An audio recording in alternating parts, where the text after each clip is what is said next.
Hey everyone, welcome back to my channel. If you're new here, I'm Kevin Umali and today we're chatting about something that can seriously change your daily grind, and that is how to be organized. You know that chaos, papers everywhere, forgetting deadlines, or just feeling like your brain's a tangled mess of post-its.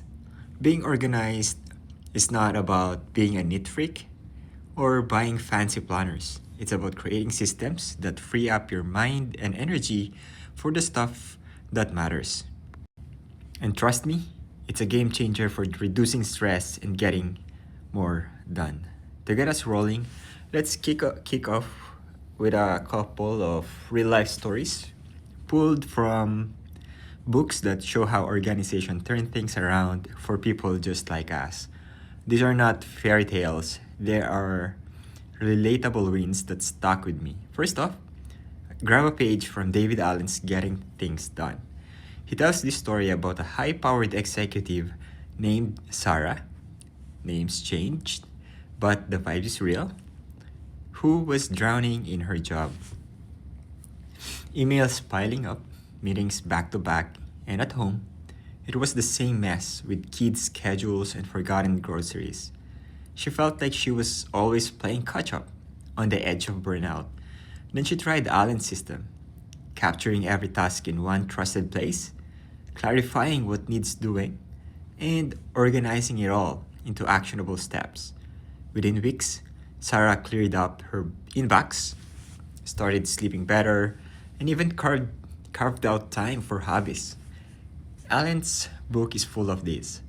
Folks from CEOs to artists who went from overwhelmed to in control. It's proof that organization is like a mental declutter. It lets you breathe. Another one that hits hard is from James Clear's Atomic Habits. He shares the tale of a British cycling team that was basically a joke. Zero Tour de France wins in over a century. Their coach, Dave Brailsford, flipped that script with marginal gains. Tiny organizational tweaks everywhere. They organized their training schedules meticulously, tracked down nutrition to the gram, even redesigned bike seats for comfort. Now, I mean, there are no big overhauls, just consistent, organized habits stacking up. And then within 5 years, they dominated, winning multiple tours. Clear uses this to show how small organizational habits compound into massive results. It's inspiring because it's not about perfection. It's about steady systems anyone can build. Man, those stories fire me up because they show organization is learnable, backed by psychology and habit formation and productivity. Our brains love structure. It reduces decision fatigue.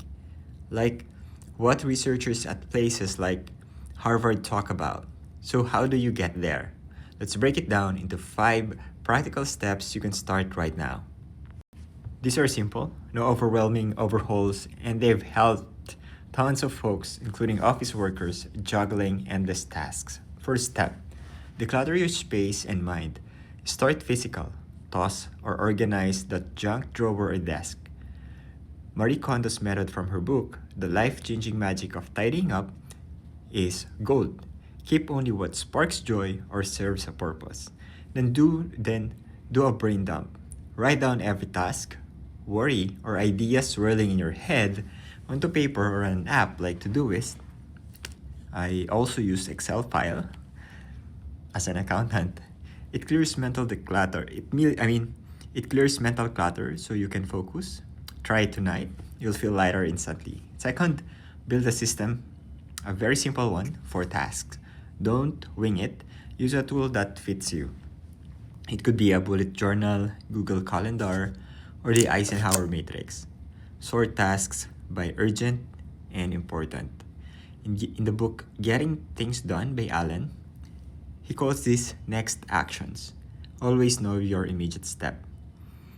For office workers, this means taming that inbox or project list so you're not scrambling at 5 p.m. Third, create routines that stick. Habits automate organization. Wake up and do a 10-minute morning ritual. Plan your top 3 priorities. Clear says in his book, to make it obvious, put your planner on your nightstand as a cue. Evening routine, review what got done and prepare for tomorrow. Consistency turns I should into I do without thinking. Fourth, prioritize like a pro. Not everything's equal. Focus on high impact stuff first. Use the 80-20 rule from books like The One Thing by Gary Keller. 20% of efforts yield 80% results. Schedule your day in blocks. Deep work in the morning when you're fresh, and then admin stuff later. Say no to low value distractions. It's okay to protect your time. Fifth, review and tweak weekly. Organization is not set it and forget it. End your week with a quick audit. What worked? What flopped? Adjust. Like if your app is not clicking, switch it up. This reflection, inspired by Kobe's 7 habits, keeps things evolving and prevents backsliding. Quick story. A couple years back, as an office worker, my days were hot mess. Missed deadlines for reports, cluttered desk mirroring my scattered thoughts. Inspired by Alan's book, Getting Things Done, I did a full brain dump and set up routines. At first, it felt awkward, but after a month, it was handling projects.